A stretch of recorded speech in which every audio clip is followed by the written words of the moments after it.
پیارے بھائیوں، چوتھی دعا، اگر میں اور آپ چاہتے ہیں کہ ہمیں اچانک کوئی آفت نہ پہنچے، اچانک کوئی صدمہ، اچانک کوئی حادثہ، جس طرح کے ایکسیڈنٹ کی شکل ہے یا دیگر کوئی حادثات، نبی کائنات صلی اللہ علیہ وسلم نے ایک دعا سکھائی ہے۔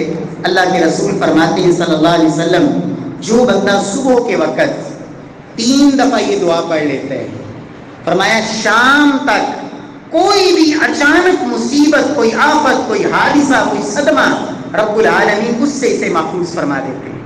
اور اگر شام کو 3 دفعہ پڑھ لیتا ہے، صبح تک رب العالمین اسے محفوظ فرما دیتے ہیں۔ اور یہ دعا کیا ہے؟